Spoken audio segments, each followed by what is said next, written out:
Olá, pessoal, tudo bem? Estamos começando agora o nosso programa aqui, programa Top 5, com indicações de obras literárias na área de religião, na área de teologia. E hoje o tema é direito e religião. Afinal, há alguma relação entre o direito e a religião? Vamos falar sobre isso.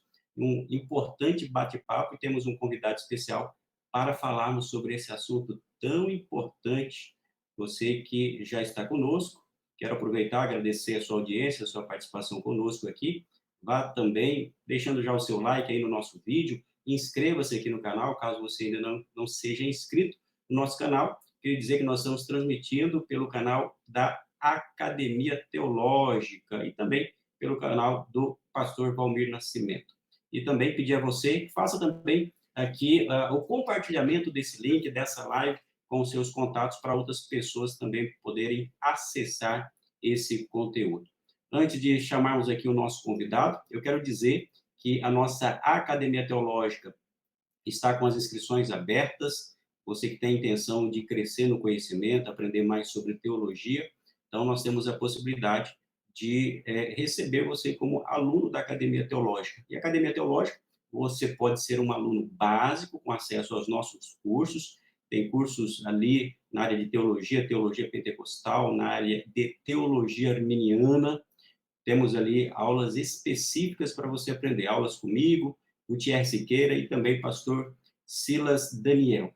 Mas também nós temos uma outra categoria, que você pode ser um aluno prêmio, com acesso a todo esse conteúdo e também ao nosso curso básico. É isso mesmo, nós temos também na Academia Teológica um curso básico em teologia, em uma plataforma completamente atual para você aprender mais sobre teologia. Eu vou deixar o link aqui na descrição do vídeo para você acessar lá e escolher o seu plano. Mas, sem perda de tempo, nós queremos já chamar aqui um grande amigo, nosso convidado já está conosco, meu querido doutor Tiago Rafael Vieira. Seja muito bem-vindo, meu amigo.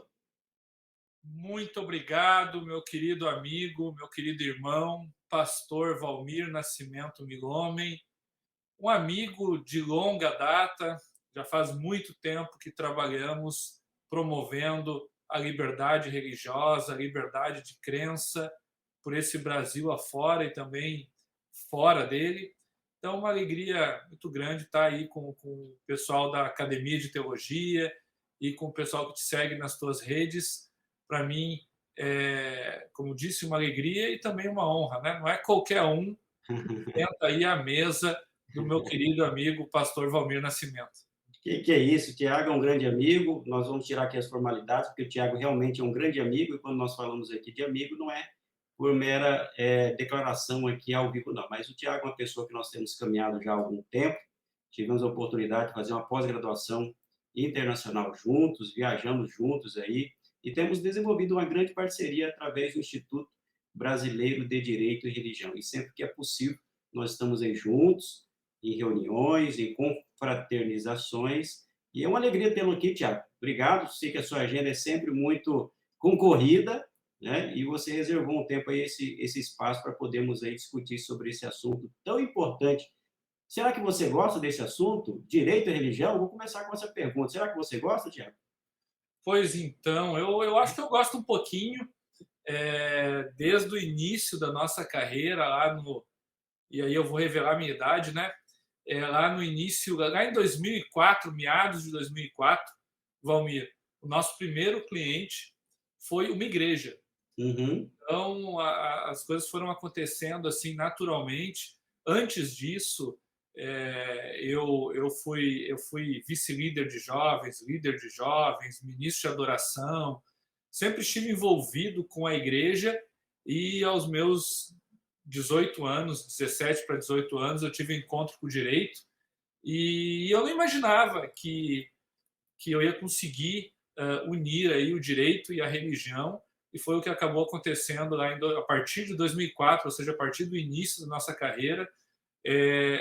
Deus nos colocou, nos chamou para essa obra. Até ontem eu fiz um post, né, dizendo que começamos em 2004 com o lema Chamados para Servir. Jean e eu extremamente limitados, com muitas falhas, né? Mas Deus tem usado, tem amassado esse barro aqui em Porto Alegre, como eu sei que também Deus tem amassado esse barro aí em Cuiabá, e ele tem feito grandes coisas através da nossa instrumentalidade, e é só por ele, né? Porque se tira Deus aí da equação, sobram homens falhos, homens carentes da graça e da glória de Deus.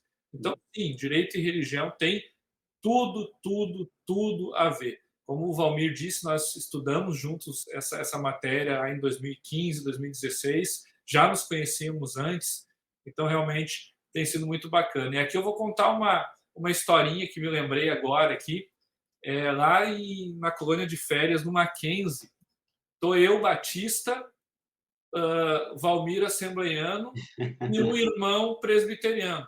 Aí a gente entra numa lojinha para comprar algum souvenir, levar para casa. A esposa pô, ficou uma semana, a gente ficou lá na colônia de férias de segunda a sábado, então as esposas queriam alguma coisa, né? Aí quando a gente vê o irmão presbiteriano, vai lá e pega uma garrafa de vinho, né? O Batista assembleano fica olhando, e agora, o que a gente faz, né? E o decorrer dessa história eu não vou contar aqui, porque mas que a gente ficou se olhando, a gente ficou, né, Valmir? É verdade, rapaz. Boas recordações, hein, Tiago? Isso Verdade. é uma maravilha. Então, o Tiago é essa pessoa aí que vocês já começaram a conhecer. Eu tenho certeza que muitos daqueles que estão nos acompanhando aqui já conhecem o Tiago aí de livros. Nós vamos falar sobre livros, também de lives e da atuação pública. Mas se você não conhece o Dr. Tiago, o Tiago Vieira, ele tem formação na área de direito, atua nessa área, tem um escritório de advocacia aí na Grande Porto Alegre, que atua com especialidade no direito religioso, mas também em outras áreas também do direito. Tem também formação na área de teologia, tem um mestrado na área do direito ali pela Universidade Mackenzie, está agora também cursando o doutorado. Daqui a uns dias nós temos um doutor em direito. E, além disso, é presidente do nosso grande Instituto Brasileiro de Direito e Religião. Então, realmente, é um amigo, é uma pessoa que tem credenciais acadêmicas para discutir sobre esse assunto tão importante. E fazer uma referência aqui, que o Tiago também tem aí como um sócio, um outro grande amigo, que é o doutor Jean Regina, que também oportunamente nós vamos trazê-lo aqui para esse... Santa, É, né? tá Está no na Terra Santa. tá em Jerusalém com a família. De verdade, está lá em Jerusalém com a família, passando férias. Eu estou acompanhando ele só aí pelos, pelos, pelos posts, pelas imagens e os vídeos que ele tem mandado aí nas redes sociais. Então, é uma grande satisfação. Mas, Tiago, aqui o tema como eu já passei para você, top 5. Top 5. Top 5. 5, ó, 5 livros. E você já disse para mim que foi difícil escolher somente 5. E eu abri aí uma exceção da exceção. Depois você pode indicar mais de 5 aí, mas vamos trabalhar com 5 aí. O pessoal está muito aí na dúvida. Será que nós temos boas indicações na área de direito e religião? Será que nós temos livros nessa área? É isso que nós vamos falar. Mas primeiro eu queria saber de vocês, foi difícil escolher então somente 5, Tiago? Foi uma tarefa hercúlea, né? O Valmir, ele pediu para ele pegar leve. Eu estava pensando 50 livros, né?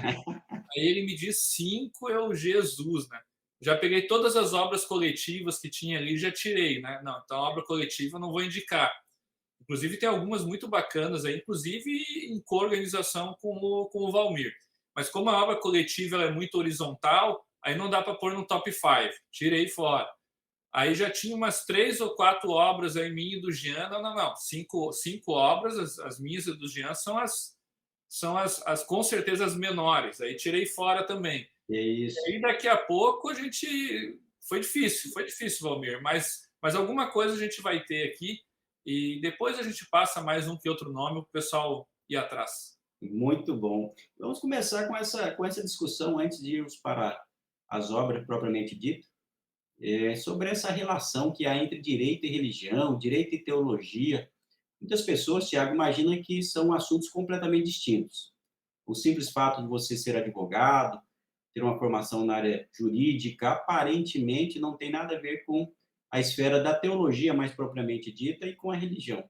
Mas e daí? Será que tem uma religião? Qual que é a influência, na sua perspectiva, Tiago? Você tem pesquisado bastante sobre isso. Qual que é a importância, primeiramente, da religião e da teologia para o direito? É, eu acho que você vai lembrar comigo quando nós estivemos na Universidade de Coimbra. Quando a gente entra na Universidade de Coimbra, tem o pórtico, e ali no pórtico tem duas estátuas, né? E elas representam ali a faculdade de teologia e a faculdade de direito. Então, o direito e a teologia têm absolutamente tudo a ver, tem uma interação muito grande. Na verdade, o próprio direito foi gestado, foi cozinhado dentro da igreja, se é que eu poderia usar essa expressão. Então, a primeira coisa, a religião é um fato inexorável da vida humana.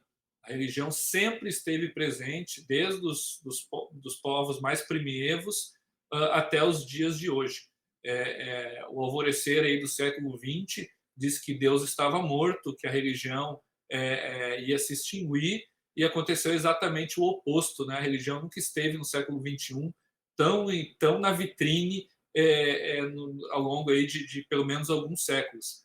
Então, essa é a primeira coisa. A religião ela é um fato inexorável, não tem como fugir do estudo, da análise da religião nas mais diversas ciências.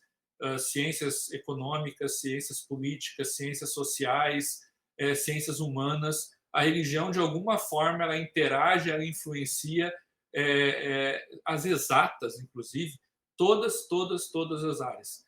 E aí você me perguntou sobre o direito, né? E eu disse ali, né, o direito foi gestado na igreja. Por quê? Porque o direito, como nós conhecemos hoje, a codificação das normas, ou seja, as normas estarem previstas previamente, escritas e reunidas em um único livro, de uma forma que as pessoas pudessem acessar com uma maior facilidade, isso se deu graças ao pragmatismo do Império Romano, né? Então, o Império Romano que trouxe a codificação, a organização, digamos assim, do direito. Claro que existe direito antes, mas agora a organização se deu ali no Império Romano, e vocês sabem que a partir do ano 381, com o édito, com o édito de Teodósio, a igreja se torna, então, o cristianismo se torna a religião oficial do império. E a partir disso, então, a igreja começa a se institucionalizar. Antes a igreja não era uma instituição, né? A igreja estava na casa das pessoas, também tinha templos, mas não era institucionalizada, até porque era perseguida pelo império. A perseguição acabou apenas ali com o Édito de Galérios em 311 e efetivamente com o Édito de Milão em 313. Então se torna oficial em 380, 381. A partir disso, então, se institucionaliza, e quando se institucionaliza, precisa criar regras, precisa criar ordens, precisa organizar a igreja. E a igreja, naquela época, já estava mais ou menos organizada de forma episcopal, ou seja, como um líder. Abaixo desse líder tinha líderes, abaixo desses líderes tinha outros líderes em círculos concêntricos, né? A igreja já era mais ou menos organizada assim, e quando então cai o Império Romano, lá em 470, alguma coisa, se eu não me engano, o Império Romano do Ocidente, nós temos ali um vácuo de poder, né? Um vácuo, porque toda a Europa era o Império Romano, e não existe mais, então, um poder sobre a Europa, que na época nem era Europa, né, gente? Era o Império Romano, e acabou sendo destroçado, fragmentado em vários e vários reinos bárbaros. Então, não existe ali um poder dessas tribos bárbaras, né? Uma brigava com a outra. Isso pensando na Europa, pensando da Itália para o lado de Portugal, né? Pense mais ou menos assim. E aí tem um vácuo de poder. E esse vácuo acaba sendo assumido pela igreja, né?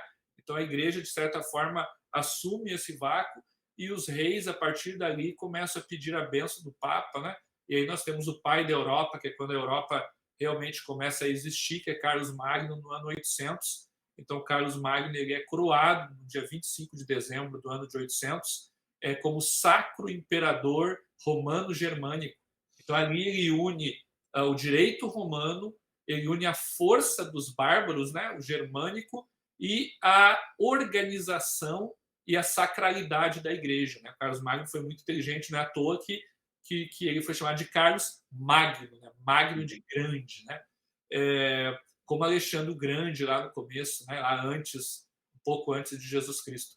Então isso é muito interessante, gente, porque então quando Carlos Magno faz isso e de certa forma ele começa a incentivar a educação, ele começa a expandir o reino carolíndio. Com essa expansão do reino carolíndio que o Carlos Magno faz, que começou com o pai dele antes, né? Mas que ele então consegue fazer essa expansão e aí por toda a Europa que nós conhecemos hoje. Para isso ele precisava do direito. Ele precisava do direito para organizar a Europa. E esse direito ele bebe da onde? Ele bebe da igreja. Não existia mais Império Romano aqui, né? Ele bebe da igreja. E como é que a igreja então faz, pavimenta essa organização a partir da codificação romana, né? Aprendida ao longo dos séculos que aconteceu antes. Então, por isso, gente, quando a gente fala de direito, necessariamente nós falamos de igreja, de religião e no Ocidente de cristianismo. E para terminar a minha resposta, Valmir, eu estava um tempo, eu faço parte de 2 grupos de pesquisa que são ligados à CAPES. Um é Estado e Constituição, Cidadania e Democracia, e o outro é Segurança Pública Coletiva. E no grupo de Segurança Pública Coletiva, nós estávamos pesquisando sobre coisa julgada coletiva, segurança pública coletiva e tal, segurança jurídica coletiva. E em um determinado momento caiu para mim, caiu para o Jean, então, aprofundar sobre a coisa julgada coletiva. E aí nós fomos investigar a coisa julgada, e a coisa julgada nasceu aonde? A coisa julgada nasceu dentro da Igreja Católica, tá? Com um decreto de Graciano, a pedido do Papa. Isso, gente, ali mais ou menos ano 1000 e alguma coisa. Tá? Então, a coisa julgada, mais ou menos como a gente vê no Código de Processo Civil hoje, foi gestada dentro da igreja. E a coisa julgada é um dos grandes instrumentos da segurança jurídica. Tá? Tanto é que... Por que a igreja se preocupou? Porque a igreja tinha suas sentenças, e tem até hoje, né? E a sentença transita em julgado. O que é transita em julgado, gente? É quando não cabe mais recurso. Acabou, não tem mais recursos, é fini. Mas a igreja criou um instituto da relativização da coisa julgada no seguinte sentido: olha, mas se for injusto, se essa coisa julgada for injusta, se a gente se identificar que houve uma fraude, que o juízo se corrompeu, ela tem que ser relativizada. E aí nasce a relativização da coisa julgada com esse decreto de Graciano. E a própria coisa julgada em si nasce aonde? Nasce antes ainda em Agostinho de Hipona. Agostinho de Hipona, no século V, dizia Roma locuta, causa finita leste. Né? Roma falou, terminou a causa. Tá? Então, é o direito romano, o direito da igreja. A igreja já está institucionalizada, tá? Isso aqui é 410, 415 depois de Cristo que eu estou falando, e as pessoas queriam ver as suas querelas terminarem. E terminava quando? Terminava quando chegava em Roma, que era onde estava o Papa. Né? E essa ideia chegou em nós hoje, quando você tem um processo na justiça, você quer que ele termine. Né? Por quê? Porque você quer que tenha coisa julgada que nasceu na igreja. Mas se você tiver uma coisa julgada injusta, você quer que seja relativizado, você quer reabrir aquela discussão. Também essa possibilidade de reabrir a discussão também nasce na igreja. E aqui eu falei um instituto. A gente poderia esmiuçar todos os grandes institutos do direito e eu tenho certeza que eles nasceram na igreja. Muito bem. Então, aí vocês percebam que o Dr. Tiago é um profundo conhecedor também da história. Inclusive, é professor de história, de teologia, aí, da história da igreja. Por isso que o Dr. Tiago faz essa conexão bem interessante, nos trazendo aí realmente essa vinculação como é imprescindível a religião para a construção do direito. E é interessante, doutor Tiago, que essa contribuição, é claro, nós não vamos aqui aprofundar, como você muito bem destacou, por conta do espaço e do objetivo aqui do programa, além do ponto de vista dessa importância histórica e formal, ou seja, do direito do ponto de vista de procedimento, da garantia das liberdades, do procedimento, da coisa julgada, nós lembramos também que a matéria, mais ainda, né, do ponto de vista material, como direito, na perspectiva principalmente cristã e judaico-cristã, contribuiu para as bases daquilo que nós chamamos hoje de Estado democrático de direito, né? Nós sempre falamos sobre isso. Um dos princípios fundamentais está lá em Gênesis, capítulo 1, verso 26, que é um princípio bíblico e que vai extravasar aí para todo direito, né? Quando Deus cria um homem à sua imagem e semelhança. Ou seja, só esse princípio aí já é fundamental para criar a dignidade humana, a liberdade, a igualdade, ou seja, esses direitos eles não podem existir em um vácuo, né? Eles não são criados, nós podemos buscar a revelação desse direito que vem exatamente dessa tradição judaico-cristã. Eu acho que esse é um elemento também muito forte, né? Só para destacar também esse aspecto. Né? E aqui tem uma coisa interessante que tu colocaste, que eu tenho falado isso, geralmente nos fóruns que eu falo, as pessoas ficam assim, de orelha em pé, né? Como eu não pensei nisso antes. A gente gosta muito do Estado de Direito, né? Você falou de democracia, Estado de Direito. E quando a gente fala de Estado de Direito, as pessoas pensam na França, né? E a Uhum. propaganda é a alma do negócio, né? Quanto mais propaganda você faz, você torna uma coisa que não é verdade, verdade. Infelizmente é assim. Eu não sei como é que as pessoas conseguem gostar da maioria dos sanduíches que tem na McDonald's. Mas é tanta propaganda que a gente acaba gostando pela propaganda. É impressionante, né? E aí, gente, democracia não tem nada a ver com Estado de Direito, não tem nada a ver com França. E democracia a gente pensa logo na Grécia, né? Também não. Isso. Porque, olha, se a gente for lá para Juízes, tá? Para o primeiro, pro livro de Juízes e também para o primeiro e segunda Reis, tá? E Deuteronômio, enfim, o Pentateuco também, a gente consegue verificar claramente ali, primeiro, Estado de Direito, né? Se a gente for lá para 2 Samuel, se eu não me engano, capítulo 17, vai estar o profeta Natan colocando o dedo na cara do rei Davi. Né? Gente, isso era simplesmente impensável. Nós estamos falando aqui em mais ou menos 1000 anos antes de Cristo. 1000 anos antes de Cristo, o rei era assim, ó, era a encarnação de Deus. Era o mediador entre as forças cósmicas e o povo. O rei ele não estava acima da lei, ele era a lei. Não para o povo hebreu. Para o povo hebreu, o rei tinha que meditar na lei dia e noite e tinha que cumprir a lei da mesma forma que os seus súditos. O nome disso é Estado de Direito. Lá na Confederação das 12 Tribos, quando Josué entra em Canaã, que ele divide a terra, quando ele divide a terra, ele diz o seguinte: olha, agora vocês, cada tribo se divide em clãs e façam chefes de 100, de 1000, escolham entre si. Vocês escolham seus líderes. Isso chama-se democracia. E ali, os homens e as mulheres, digamos que votavam, todos escolhiam seus líderes. O grande líder da Confederação das 12 Tribos era Deus, por meio da sua Lex Dei, por meio da lei moral, da lei judicial, da lei cerimonial, que foi entregue no Sinai, que a gente chama de lei sinaítica em teologia. Uhum. Então, a lei sinaítica que governava o povo ali tinha uma teopolítica. Mas agora, localmente, os juízes, magistrados, e os líderes de 100, 500, 1000, agora não lembro a quantidade, eram eleitos democraticamente. E os juízes, inclusive isso está em Deuteronômio, bem claro, isso é uma lei judicial, os juízes tinham que tratar o rico e o pobre igualmente. Uhum. Para vocês é textual. Princípio da igualdade e princípio da liberdade. Aí a gente pega um clássico, que é Euclide de Tocqueville, que fala sobre a democracia. Para Euclide de Tocqueville, o que é a democracia? Uma comunidade política que tenha liberdade e igualdade. Isso tinha na Confederação das 12 Tribos. 1400 anos antes de Cristo e 1000 anos antes da Grécia. né? Então, gente, direito e instituições democráticas tem tudo a ver com a religião e, no caso, é com o cristianismo.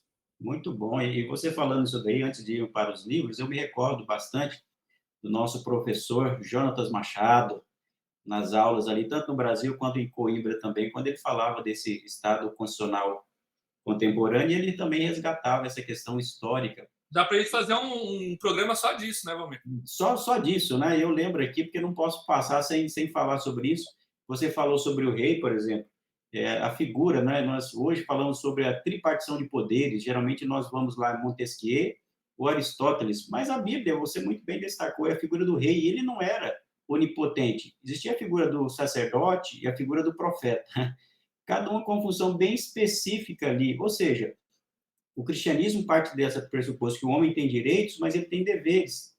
Ele é propenso também ao mal, ele precisa de limitações. Olha só.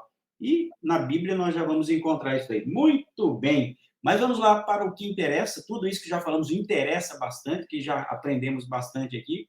Mas vamos começar com as indicações. Eu queria propor para você que você começasse com o top 5 aí, com o top 5 do 5 a 1. Vamos lá. Primeiro, o top 5, tá. Então, o top 5 eu me dei o luxo aí de indicar uma obra nossa, né? Meu pai tinha meu falecido pai, faleceu faz 5 anos, dizia que se ninguém gava, Zeca gava, né? Então, então eu vou indicar uma obra nossa aqui, tá? Que é o Direito Religioso, então top 5, tá? Por que eu vou indicar essa obra? Tá ali, o Valmir tem a segunda edição. Depois vai ter. Já vou dizer, pessoal, eu acho que lá pelo meio do ano vai ter a quarta edição, hein? Quarta edição, né? Quarta edição, e a quarta edição vai ter um capítulo sobre discurso de ódio. Tá? Olha, dá uma olhada nessa aqui, ó. Será que tem algumas. Pois é, tem um livro aí, o pessoal escreveu. Tem um livro aqui, ó. Aqui é histórico, rapaz, histórico aqui, uma dedicatória sua e do Dr. Jean. Vai lá. Essa obra é uma obra que a gente chama de obra horizontal, né?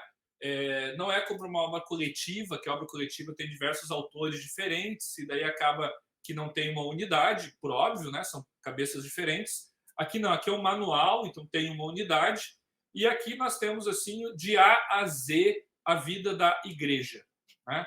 Então, por isso que a gente chama de manual, né? Está aqui bem marcadinho, porque tem todos os assuntos aqui. Então, é como o direito se relaciona na prática com a sua igreja. Tem aqui desde acessibilidade à nave do templo, né? Então, tem que construir rampa, não tem que construir rampa, como é que funciona isso? Passando pela escritura contábil fiscal, por impostos, por poimênica, né? Sigilo pastoral, se alguém te revela um crime no gabinete, tem que contar, não tem que contar.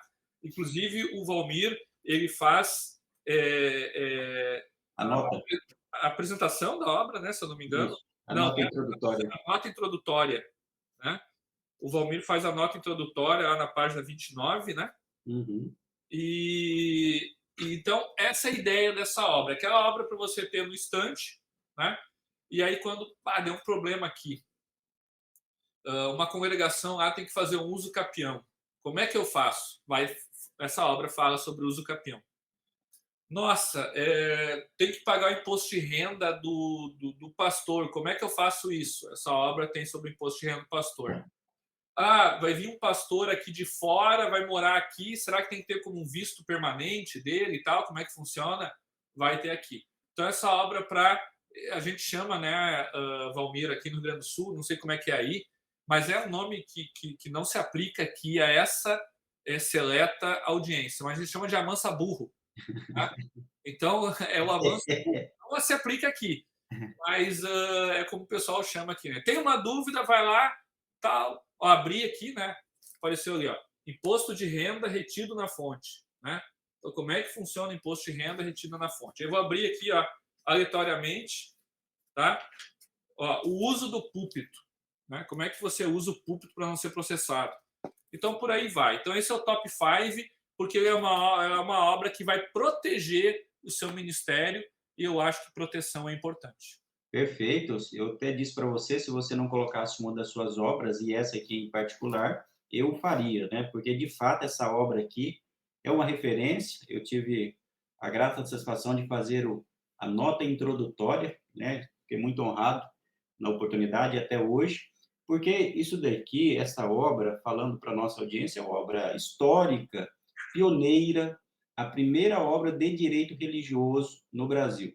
Existiram outras obras que trataram, de algum modo ou de outro, de aspectos jurídicos, mas enquanto enciclopédia, eu posso utilizar essa expressão, de consulta, com diversas referências, abordagens, práticas e teóricas, esta é a obra. Então, se você quer realmente conhecer de direito e religião, e nesse caso, direito religioso, você que é cristão, você que é líder, esse daqui é o livro que todo cristão precisa ter, porque, como você disse, já abre aqui, já vai diretamente nos temas, então, realmente, eu colocaria no top 1, né? Mas, por uma questão aqui de humildade, o doutor Tiago colocou no top 5 aqui, mas já estamos aqui, deu certinho que é o primeiro a ser apresentado aqui. Tem a minha chancela, doutor Tiago, vai lá. Obrigado, obrigado. Vamos para o top 5, para o top 4, então? Isso, top 4, top 4 agora. Tá, vamos lá, então. É difícil escolher, né, um top 4 aqui, mas eu vou escolher aqui, ó. Eu vou pegar essa obra aqui, que é de um gaúcho, tá? Eu acho que ele está agora, se eu não me engano, em Alegrete, né? O professor César Alberto Ranquetá Júnior, tá? A obra é Laicidade à Brasileira. Olha. E o que está escrito aqui: estudos sobre a controvérsia em torno da presença de símbolos religiosos em espaços públicos. Aí você pensa assim, tá, mas essa é uma obra um pouco limitada, porque ela analisa os símbolos nos espaços públicos, o crucifixo, a cruz no tribunal e tal. Não. A obra é muito mais do que isso, porque ele analisa, o professor César, ele analisa a relação da igreja com o Estado. Tá? E essa é uma pesquisa muito cara para nós, o Valmir sabe disso, há muito tempo aí nós estudamos sobre esse assunto, inclusive rendeu essa obra aqui, que é a Laicidade Colaborativa Brasileira. Então a gente pesquisou muito, muito, muito sobre esse tema desde 2015, tá, gente? E então, quando eu me deparei com essa obra, de muitas que eu adquiri, teve uma época, gente, que eu colocava na Amazon Estado Laico.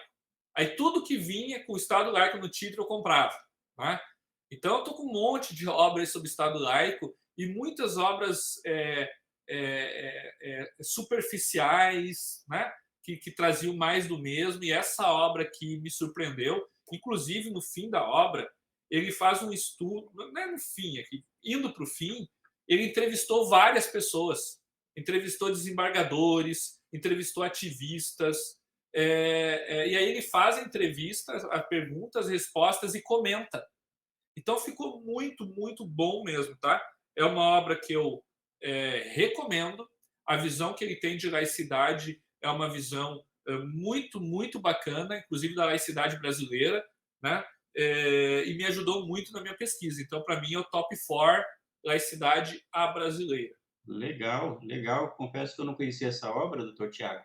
E é interessante, para quem está nos acompanhando aí, que a laicidade nessa reflexão sobre direito e religião, talvez seja um dos principais princípios para entendermos e aplicarmos no dia a dia. A liberdade religiosa é um dos aspectos também essenciais, o fundamento, é claro, teórico, filosófico, mas é uma discussão contemporânea, né?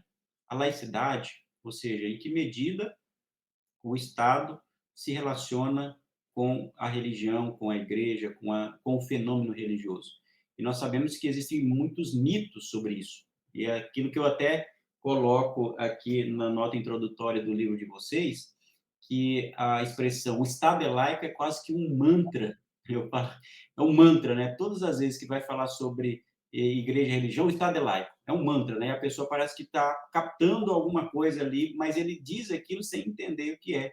E realmente precisamos compreender o significado, o que significa laicidade, Estado laico, principalmente dentro da nossa tradição brasileira, como o doutor Tiago muito bem destacou.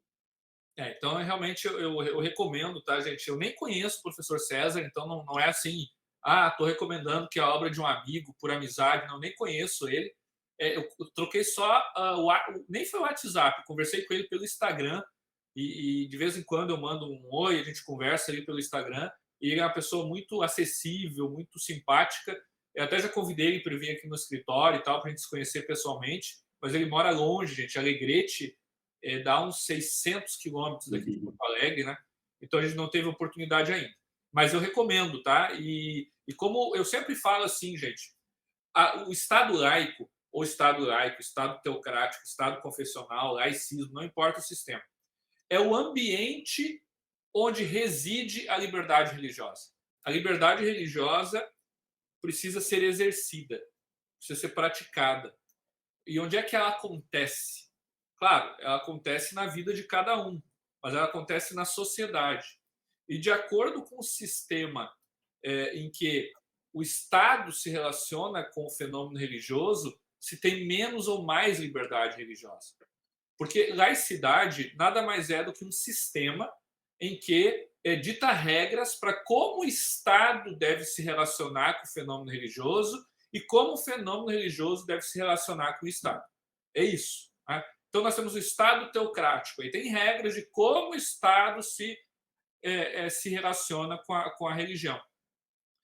Vai ter mais ou menos liberdade religiosa. Então, o Estado laico é o ambiente. A gente precisa aprender muito sobre isso, até para entender até onde vai, quais os limites da liberdade religiosa em determinado país. Mas é isso. Vamos lá para o top 3? Vamos lá, top 3 agora, top 3. Então tá. Gente, essa obra aqui que eu vou indicar para vocês, Dinâmicas da História do Mundo, tá? Christopher Dawson, é um obrão, tá? Deixa eu ver quantas páginas tem aqui. 630 páginas, tá? O Dawson tem várias obras muito interessantes, muito legais. Tu tem, olha aí, ó. Essa obra, gente, tá vendo que eu fichei ela, né? Eu li essa obra 2 vezes e volta e meia eu pego alguma coisa aqui e tal. Eu li a primeira vez, daí a segunda eu li fichando, né? Porque realmente essa obra mudou muito a minha visão, né? Até de mundo. Nessa obra aqui, o professor Christopher Dawson, ele demonstra a interação da religião, como a religião é importante para a vida humana e para a sociedade, desde o primievo, né? Desde as sociedades coletoras, das sociedades mais primitivas, passando aí por todos os períodos da humanidade, até chegar aí no século XX, que ele é um autor do século XX, né? Então, essa obra é muito interessante para você entender, primeiro, a importância da religião, segundo, a importância da religião para o ser humano, o papel da religião na construção da sociedade e das instituições. E essa obra não foi uma obra que ele escreveu, assim, o Dawson, do início ao fim. É uma coletânea, né, de textos dele reunidos nesse livro, publicado pela Realizações. E é um livro que não é muito barato, porque eu acho que não tem edição nova, edição esgotada, mas que vale muito, muito, muito a pena. É o meu top 3. Muito boa, excelente indicação. Que o Christopher Dawson, na verdade, qualquer livro que nós indicarmos do Dawson, não tem erro, né? Toda a obra dele vale a pena. As obras publicadas aqui no Brasil pela Realizações, é um grande historiador católico, que, como católico, tem uma contribuição nessa área da história fenomenal. E o que eu acho interessante dos livros do Dawson, Tiago, é a capacidade de síntese e a clareza do pensamento. A clareza dele é impressionante. Com a facilidade, a pessoa que é erudita vai entender, a pessoa que, né, está iniciando a leitura também vai entender perfeitamente. Tem um outro autor que eu não vou pôr no top 5, porque a gente não tem espaço, mas é o Eric Feiglin. E para mim, a maior obra dele é Israel e a Revelação, mas já é uma obra mais difícil de você ler, por isso que eu não coloquei no top 5. Tem que ter leituras prévias. Se você chegar de cara lendo Feiglin, especialmente Israel e a Revelação, porque a História das Ideias Políticas é uma obra fácil, mas Israel e a Revelação é uma obra difícil de ler, entendeu? Já o Dawson, como o Valmir disse, não. E eu indiquei essa, por quê? Porque essa obra é a mais completa. Uhum. Se for ler, por exemplo, eu tenho aqui a coleção toda do Dawson aqui, ó. Olha só, gente. Né? Puxa vida. Então, Aí, ó, se a gente for ler, cada obra dessa aqui é um tesouro. é um tesouro. Mas só que é o seguinte, essa da Dinâmicas da História do Mundo, de certa forma, aborda quase todas essas obras. Verdade. São outros textos. Não tem nenhum texto que está nessa obra, está nas outras. Tá? Mas, de certa forma, por exemplo, a criação do Ocidente e progresso e religião está muito aqui. E é, Até o progresso e religião, acho que tem um artigo repetido aqui dentro. Mas o progresso e religião e a criação do Ocidente está muito aqui. Então, ao invés de você ler progresso e religião e criação do Ocidente, lê Dinâmicas da História do Mundo. E aí uhum. depois lê as outras, né? Então, por isso que eu acabei indicando essa aqui. Mas qualquer obra do Dawson, você vai estar bem servido. Ele tem um pequeno ranço com protestantes. Tá? Tem, quer dizer. Então, nessa obra aqui tem um momento que ele fala um pouquinho mal dos protestantes. Eu acho que é duas páginas, gente, duas páginas, mas é uma visão católica que a gente tem que respeitar, né? E ele é muito respeitoso. Então, não é por isso que a gente vai deixar Exato. de ler Dawson, né? Isso faz parte da leitura, que é a leitura crítica, realmente. Então, isso é uma questão de aprendizado e maturidade da leitura. Então, realmente, é muito boa essa indicação, tinha até esquecido aqui dessa abordagem. Christopher Dawson, Dinâmicas da História do Mundo. Aí na lista do Dr. Tiago é o top 3, terceira indicação aí nesta sequência de Direito e Religião. Agora vamos lá, Dr. Tiago. Top 2. Vamos lá, então. Essa obra aqui, gente, foi para mim assim um achado, tá? Eu já estava meio assim na minha dissertação de mestrado, né? Eu já estava, Valmir, triste, porque não consigo achar obras brasileiras com profundidade, sabe? E aí, o que eu tinha que fazer? Eu tinha que ficar pegando obra de espanhol aqui atrás. Deixa eu ver. Aqui, ó, Uhum. obra de espanhol, aqui, obra de italiano, e italiano, espanhol, português, alemão, norte-americano, mexicano. E, claro, tem muita coisa escrita em português aqui do Brasil, mas o pessoal não aprofunda, sabe, Valmir? Muita obra Uhum. coletiva, e a obra coletiva tem seu valor, mas ela não aprofunda, porque não Não. tem como você aprofundar um texto em 20 páginas, isso é impossível, né? Uhum. Então não aprofunda. Aí as obras que não são coletivas são obras de 80 páginas, 90 páginas, 100 páginas, e, enfim, eu estava realmente ficando triste. Aí eu fiz esse negócio aí, liberdade religiosa na Amazon, né? Apareceu um monte. Aí olhando e tal, a gente já conhece, né, Valmir, os autores. Uhum. Aí, quem é esse cara aqui, né? Rodrigo Lobato Oliveira de Souza. Sei lá quem é esse magrão, né? Aí eu fui ver e tal, o cara era mestre pela Universidade Autônoma de Lisboa, doutor pela Universidade Autônoma de Lisboa, do Rio de Janeiro, né? Comprei. Olha só, Tudo marcadinho. que riqueza, gente, de obra. Que riqueza de obra. Para mim, é uma das melhores obras sobre liberdade religiosa escrita por um brasileiro. Tá? Ele não tem tantas páginas até, são 200 páginas, mas ele trata assim da liberdade religiosa, da liberdade de expressão, do plexo de direitos, do conteúdo essencial, que pouca gente fala de conteúdo essencial aqui no Brasil.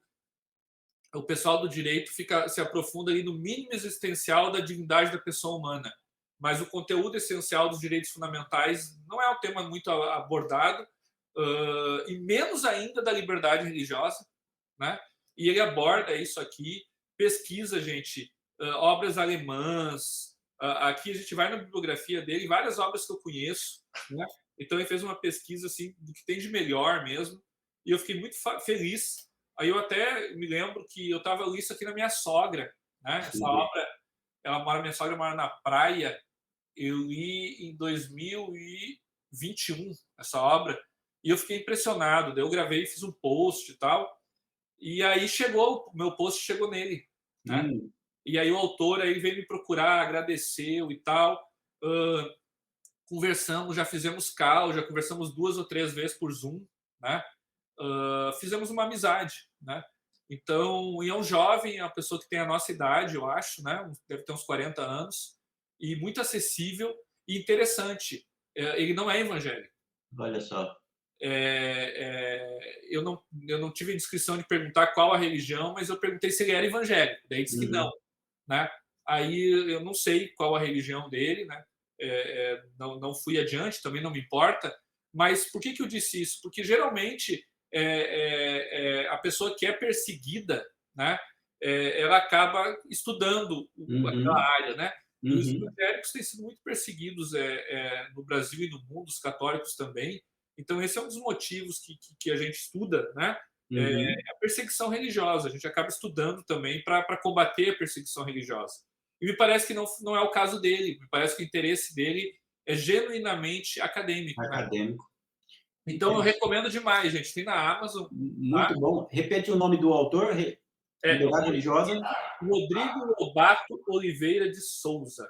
Muito bom. Depois eu vou fazer, inclusive, a lista para deixar aí na descrição para aqueles que nos acompanham aqui encontrar com mais facilidade. Eu não conheço a obra também, mas uma coisa eu digo: se é indicação do Dr. Tiago na área de liberdade religiosa, pode adquirir, porque eu posso dizer com muita tranquilidade que o Tiago é um dos grandes especialistas em liberdade religiosa no Brasil, que tem pesquisado esse assunto a fundo, a teoria da liberdade religiosa, e, salvo engano, é tema aí, talvez, de um futuro livro aí nessa área, não é, É Tiago? isso aí, isso aí. O livro já está pronto, tá com o professor. Vou dar um spoiler aqui. O professor William Douglas está fazendo a apresentação dela e daqui a pouco aí a gente vai estar lançando ela. Vai ser legal. Olha só, então, se o Dr. Tiago está indicando um livro na área de liberdade religiosa, que ele tem pesquisado, escreveu agora um livro, pode ter certeza que é coisa boa e por isso está aí no top 2 dessa lista aí de direito e religião. Agora, doutor Tiago, vamos lá, o que, que sobrou aí? Os tambores. Vamos lá,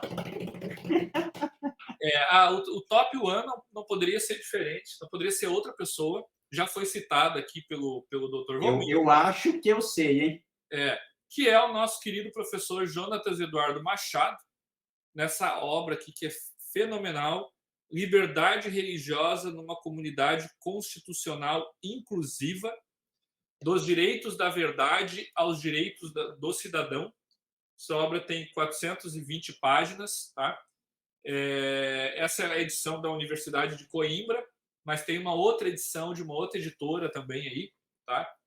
Essa obra aqui foi comprada, foi adquirida lá em Coimbra pelo Jeová, Pelo né? Jeová. E eu tomei de mão dela, né? Para que não assista esse eu já fichei, já risquei toda, agora a obra é minha. Diz que furto de livro não é pecado, né? Então tá lá no Decálogo, o sétimo mandamento, não furtarás, não conta livros. Né? É, E ainda mais de amigo, que é o ainda mais de doutor amigo. Jeová, né? O Jeová é um grande amigo nosso. Mas então, gente, essa obra aqui é uma teoria sobre liberdade religiosa, que no Brasil, gente, assim, eu não vou dizer que não tem, mas que eu não achei. Tá? O mais próximo de uma teoria sobre liberdade religiosa é essa aqui. Tá? Tem várias obras sobre liberdade religiosa, mas o que é uma teoria? Uma teoria é uma obra que aprofunda no tema, né? Aprofunda no instituto e primeiro demonstra os antecedentes históricos e os pressupostos teoréticos do instituto, para depois esmiuçar o instituto, fazer como se fosse assim uma biópsia, né? Então, peraí, vamos abrir isso aqui. O que é liberdade religiosa? Então, primeiro tem que saber o que é religião. Tá, eu sei o que é religião, então eu tenho que saber o que é liberdade. Eu sei o que é liberdade. Tá, mas como é que a liberdade religiosa se forma? Bom, então tem que saber de crença, tem que saber de liberdade de crença. Tá, mas como é que a liberdade religiosa é exercida? Então eu preciso falar sobre liberdade de expressão. Tá, mas tudo isso é para quê? Por causa da dignidade da pessoa humana. Então isso é uma teoria que tu aprofunda o instituto e esmiuça ele, né? E não tem, infelizmente, uma obra assim no Brasil. tá? Essa obra faz isso. Essa obra faz isso. Tá? E como é uma obra que esmiuça o Instituto, e claro, e também tem que falar sobre a obra, sobre o Instituto no direito local. Então ele vai falar sobre liberdade religiosa em Portugal, né? Mas esse é o menor capítulo. Que a razão prática numa obra teorética sempre vai ser o menor capítulo, tá? Razão prática é a legislação, né? É a aplicação da teoria, a gente chama de razão prática. Vai ter um capítulo de razão prática aqui, mas a maioria são capítulos que pressuposto histórico, pressuposto teorético, pressuposto social, depois esmiuça a obra, demonstra o âmbito de proteção, quais os seus destinatários, para concluir na razão prática. Isso é uma teoria, e isso está nesta obra, que é a Top One. Inclusive, tem uma coisa aqui que eu não concordo, né? Uma questão aqui que o professor Jonas colocou aqui que eu não concordei. Aí, quando eu estou lá pesquisando, eu converso com ele pelo WhatsApp, e aí ele mudou de opinião e mandou para mim um artigo que é uma tempestade perfeita, né? Um artigo de uma obra de um amigo nosso, Aldir Soriano. Exato. Tem uma obra coletiva. Liberdade religiosa, né? E aí, lá nessa obra, está um artigo do professor Jonatas que ele voltou atrás numa situação aqui. Aí eu fiquei feliz, né? Tô com uma percepção boa, né? O que eu não gostei, o professor Jonatas mudou de ideia, não por causa de mim, ele mudou de ideia sozinho depois, né? Então, essas são as 5 obras aí, espero que tenha ajudado vocês nessa navegação aí do direito e da religião.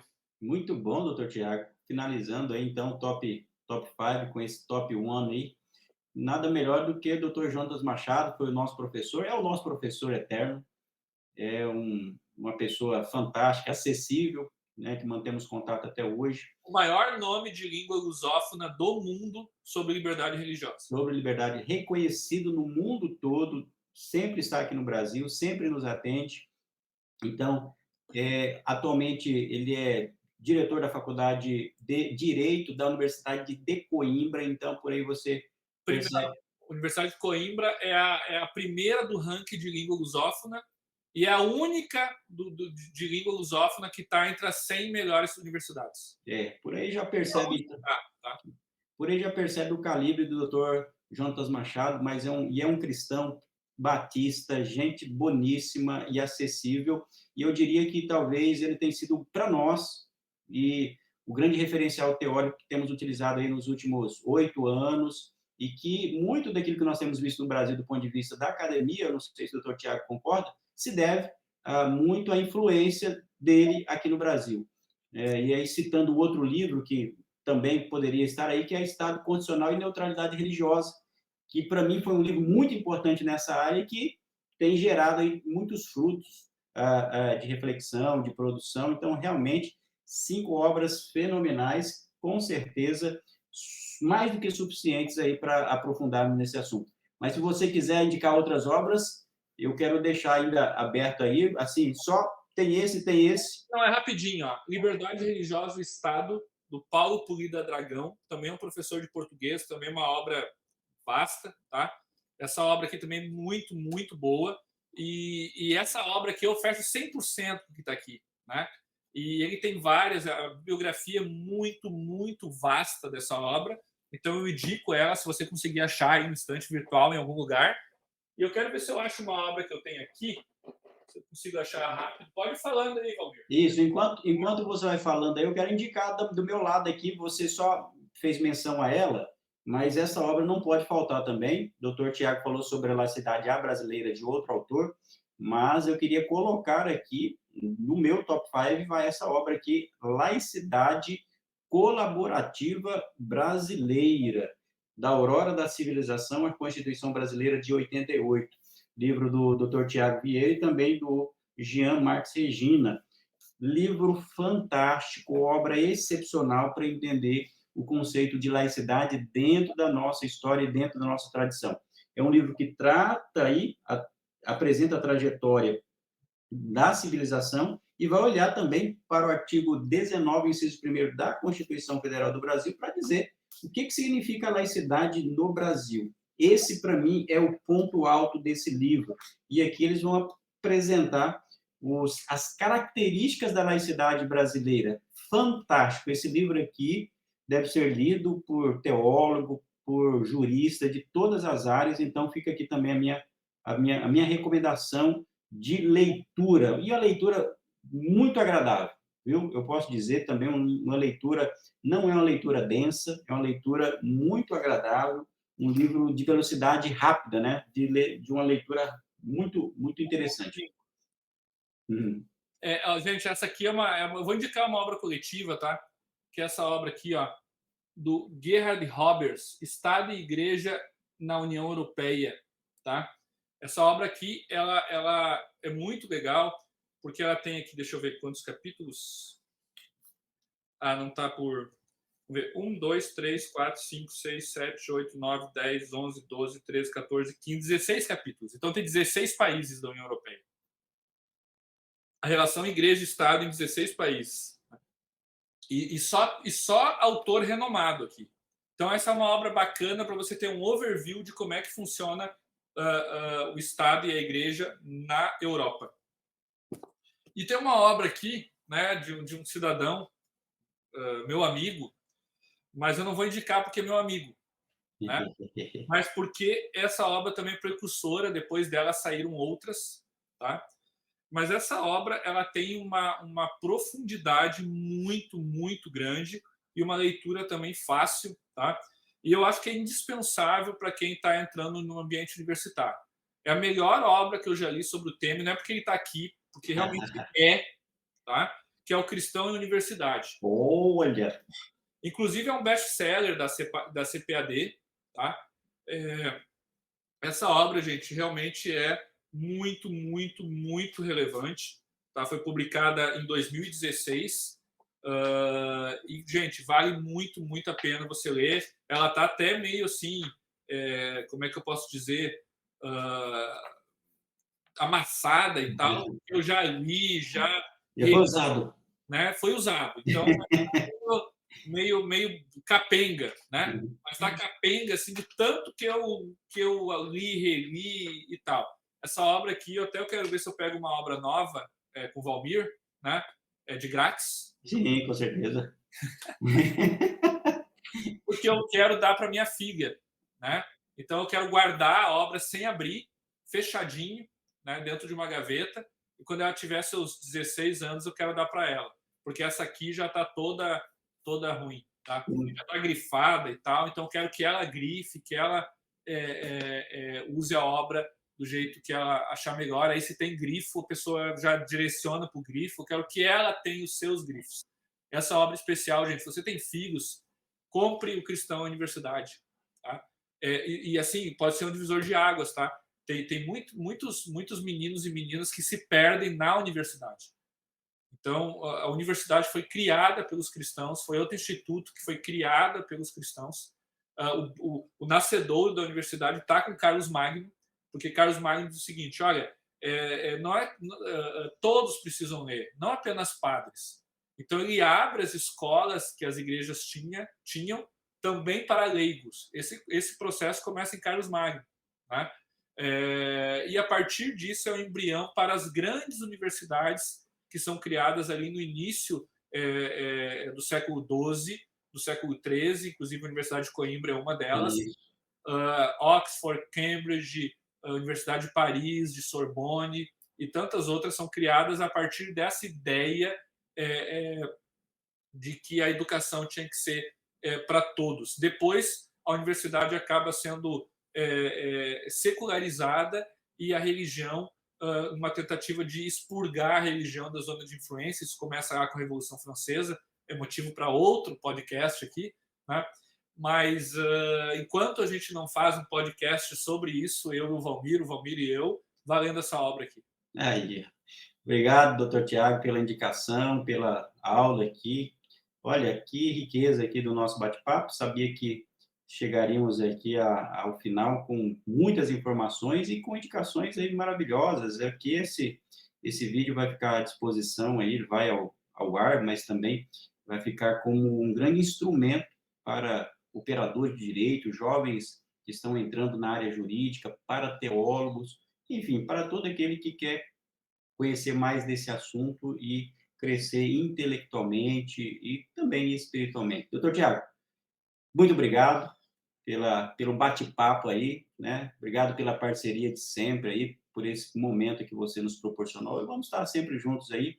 Mais uma vez, passo a palavra para você aí para as considerações finais aí, meu amigo. Muito obrigado pelo momento. Há muitos anos eu li um livro do C.S. Lewis, o nome do livro é A Abolição do Homem, que para mim é o melhor livro do C.S. Lewis. E dentre muitas coisas que ele diz ali, ele, em determinado momento, ele fala sobre as profissões, desde as mais simples até as mais complexas, e a importância das profissões ditas mais simples, que sem elas não existia sociedade, não existiria nada. Né? O que adianta a gente dar aula num prédio se não tiver alguém que construa esse prédio? A gente não vai conseguir dar aula. Né? E por aí vai. Por que eu lembrei disso agora? Para dizer que você tem um chamado. Você que está nos assistindo tem uma vocação. E os campos estão brancos para a ceifa. Nós precisamos ceifar esses campos. E não que Deus precise de você, porque ele é sempre eterno, ele é soberano, ele é o alfa e o ômega, mas ele, por seu amor, ele tem chamado você. Tem chamado você para participar dessa grande ceifa que está aí à nossa frente. E com as suas habilidades, com seus talentos, da forma que Deus quer te usar. Mas para isso você precisa ter um mínimo de capacitação, um mínimo de leitura. Não adianta você pegar uma foice e sair cortando aí se você não sabe nem como pegar a foice. Né? Então, seja excelente, né? Seja a atitude de vocês como a de Jesus, já ensina o apóstolo Paulo. Né? Então, essa é a minha mensagem. E se você se acha menos, se você se acha inferior, limitado, eu sou essa pessoa. Eu sou extremamente limitado, extremamente falho, muitas vezes iracundo, cheio de defeitos, cheio de problema, e Deus quer me usar, porque Deus é o Deus do paradoxo. Né? Deus usa quem Ele quer. Então, não fica preso nas tuas limitações, nas tuas falhas, porque Ele quer te usar mesmo assim. Né? Somos barro, né? E Deus quer usar o barro, Ele não quer usar o ouro, Ele não quer usar a prata, Ele quer usar o barro, Ele quer usar você. Muito obrigado, Valmir, pelo convite e Deus abençoe a todos. Obrigado, doutor Tiago. Finalizando com essa importante mensagem, de fato, como chamado, nada melhor do que crescer nessa graça e atender o chamado de Deus. Nós vamos ficando por aqui. Obrigado, doutor Tiago. Obrigado a todos vocês que nos acompanharam aqui no Top 5 da Academia Teológica e do meu canal Cultura e Teologia. Finalizo dizendo, siga o doutor Tiago nas redes sociais, ele está no Instagram e também no Facebook. É muito importante para você acompanhar as publicações do doutor Tiago. Novos livros estão chegando aí, então sigam ali nas redes sociais para acompanhar todas as publicações dele. Valeu, pessoal!